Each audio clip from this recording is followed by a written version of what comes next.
I used to say my affirmations like 100 times a day, and you are probably doing the same thing. You hear so many things about saturating your brain and your subconscious and just kind of force it in there as much as possible. But what you are not realizing is that the more you're trying to force it, the more there's going to be pushback from your subconscious.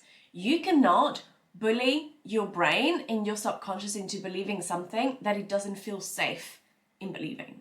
So for example, if you are constantly telling yourself, I am chosen, I am chosen, I am chosen, but if this entire time your subconscious has just been feeling since forever that you never get picked, that you are never the chosen one, it's just not going to believe it. It doesn't matter how many times you say it. Repeating affirmations that your subconscious doesn't think are true is going to create resistance. And yes, I do agree, for some people, just repeating it rewires the subconscious.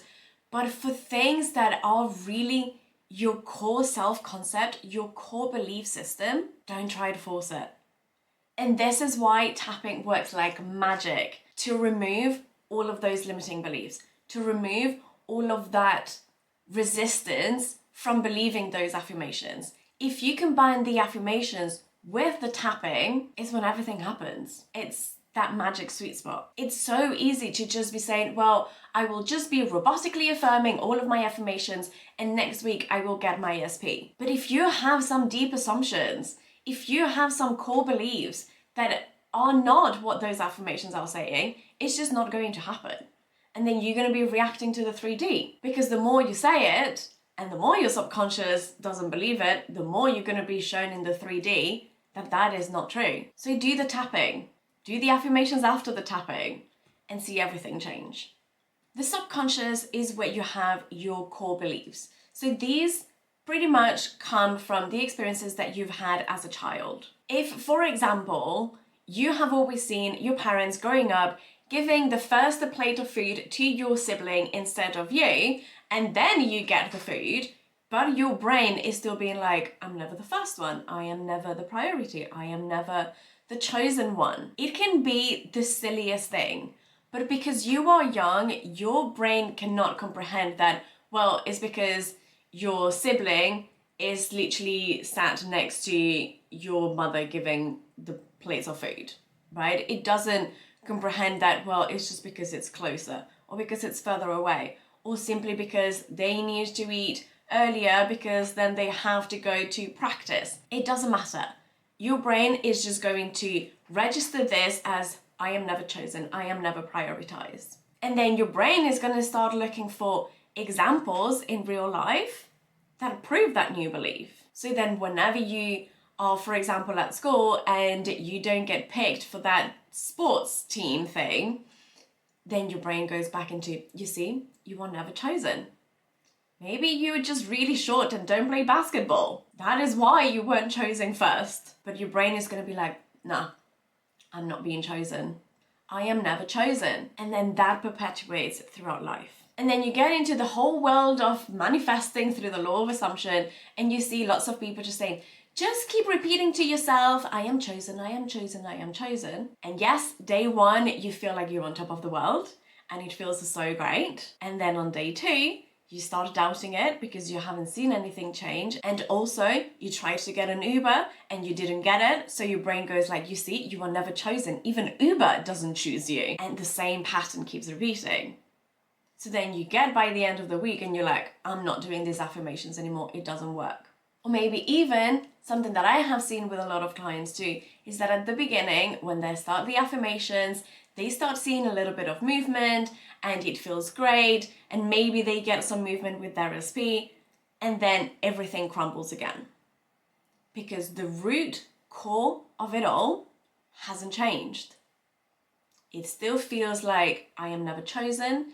It still knows that in the past we have not been chosen, so we will never be chosen in the future. Because the thing is, the subconscious just doesn't shift by repeating words. It shifts by changing the belief. It shifts by seeing it and experiencing it and truly believing it and feeling it, that it's safe, that yes, it is true. If you are here repeating, I am chosen, but you don't really feel chosen, there is too much of a disconnection and your subconscious just can't get on board. And then your nervous system, it's all over the place. And that's when you spiral, and that's when you start saying, this doesn't work, and this will never work, and this will never happen.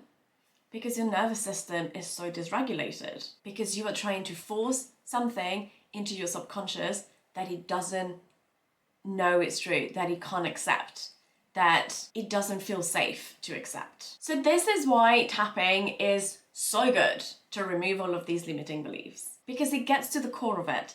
It helps with that dysregulation of your nervous system, and you can literally change that belief.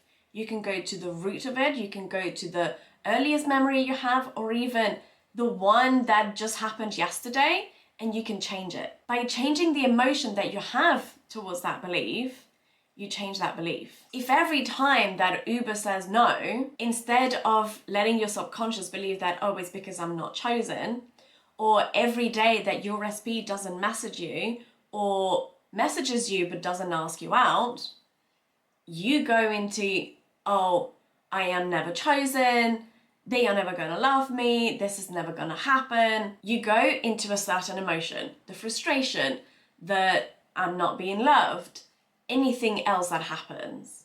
So once you change this emotion into, yeah, it doesn't matter, I am always chosen, so this is just, something that happens, then that belief crumbles because it doesn't have a hold without a feeling. So whenever you have Uber saying no, or you have your SP not asking you out, you don't attach the meaning of I am not chosen. You just attach a meaning of like, it doesn't matter because I am always chosen. Maybe in right this second, it doesn't look like it, but that doesn't mean anything about me. Doesn't mean anything about my worth. Doesn't mean anything about how a priority or chosen I am. It's just something that's happened. The same way that now it rains and tomorrow it won't. It doesn't matter, it doesn't mean anything. And can you see how impactful that is? Because you clear all the emotional resistance. You completely regulate your nervous system. Instead of spiraling, you can be present, you can still stay in the state of the wish fulfilled, which is what we want to manifest the things that we want. And if you combine that with your new affirmations, you can change everything. You're not forcing, you're actually doing it from a place of empowerment. And EFT works like magic with this. I promise you, I have seen it with myself, with my clients. EFT is magical when you combine it with the law of assumption and with manifesting love, your SP, lasting love, movement from your SP, anything that you want. So if you've never heard of tapping, it works a bit like acupressure. It works on the theory that you have the energy flowing through your body, and every time that something doesn't go your way or that you have a limiting belief, that energy can't flow properly. So what you want to do is tap on different points that are meridian points that are going to help the energy flow. This completely regulates your nervous system, so if you're in a spiraling moment, it works great in that, but it works so well as well to rewire those beliefs and change them to something more positive. So the points that you're going to be tapping on are on the forehead, the side of the eye, under the eye, the collarbone, and then you squeeze your wrist. You can do as many rounds as you want. You can repeat one sentence through the whole round, or you can start with the negative and then do the positive.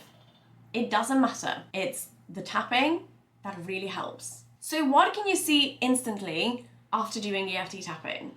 First, you are going to feel calm. You're going to feel quite relaxed. You might do a lot of yawning while you're tapping, or your eyes might be watering. That is completely normal. You will feel a lot more calmer, a lot more grounded, and that's when you can be like, okay, circumstances don't matter, the 3D doesn't matter, I am here, I am still manifesting, this thing that happened doesn't mean anything. And the kicker here is that when you are doing EFT to manifest your recipe, that's when you start seeing movement. Your manifestations come a lot faster because they are not coming up against all of the resistance and obstacles that you have created through past experiences. Everything comes a lot faster. You are not fighting against yourself. And if you want to try it for yourself, watch the next video here that is going to help you test this in real time and help you get the movement that you actually want to have with your recipe.